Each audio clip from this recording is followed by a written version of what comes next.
Guys, मैं रश्मि देसाई से जुड़ी हुई लेटेस्ट खबर लेकर आपके सामने पेश हुई हूँ। रश्मि देसाई एंड नीतीश के जो रिश्ता था उनके ऊपर उठाए गए बहुत ज़्यादा क्वेश्चन और रश्मि देसाई ने भी खुलकर उन क्वेश्चन का आंसर दिया।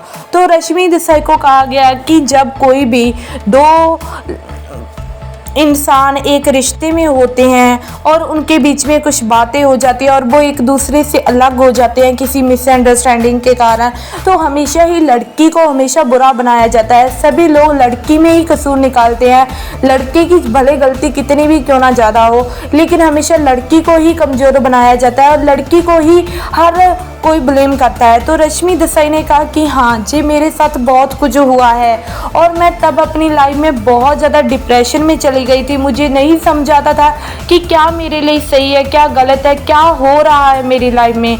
मैं सच में बहुत ज़्यादा दुखी होती हूँ उन बातों से।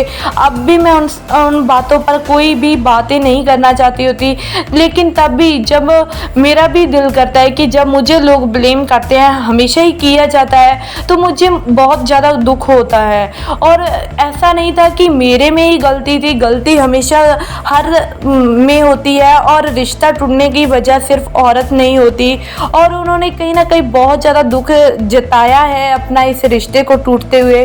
और उन्होंने कहा कि मुझे नहीं पता चलता था, मैं बहुत ज़्यादा डिप्रेशन में चली गई थी तब, और मुझे बहुत गुस्सा आता था और लोगों ने मुझे इतना बुरा भला कहा, मुझे सच में बहुत ज़्यादा गुस्सा आया था तब तो। लेकिन मैंने अपने आप को संभालने की कोशिश की और मैंने अपने आप को स्ट्रांग बनाने की कोशिश की, लेकिन लोग तो आज भी मुझे बहुत बुरा भला कहते हैं, हमेशा ही मुझे ट्रोल किया जाता है। लेकिन मैं क्या करूं, मेरी भी कोई फीलिंग है, मेरे साथ जो हुआ है वो किसी को नहीं पता और ना ही कोई जानने की कोशिश करता है, हमेशा ही हमें गलत बनाया जाता है। और रश्मि देसाई बहुत ज़्यादा दुखी हुई और बार बार यही बातें कह रही थी कि तब मैं बहुत ज़्यादा डिप्रेशन में चली गई थी, मेरा बहुत ज़्यादा लॉस हुआ था, मैं बहुत ज़्यादा सैड थी तब। तो मुझे सच में बहुत ज़्यादा दुख हुआ। कहीं ना कहीं एक लड़की के ऊपर क्या गुजरती है जब कोई रिश्ता टूटता है, तो वाकई में बहुत दुख होता है।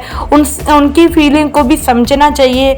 आई होप आप भी रश्मि देसाई की फीलिंग को समझते होंगे और आप भी को भी रश्मि देसाई हमेशा ही बढ़िया लगती होगी। तो प्लीज़ मुझे कमेंट कर ज़रूर बताइए और उनसे जुड़ी हुई हर अपडेट के लिए अगर चैनल को सब्सक्राइब एंड वीडियो को लाइक नहीं किया तो प्लीज़ जल्दी से जल्दी कर दीजिए। धन्यवाद।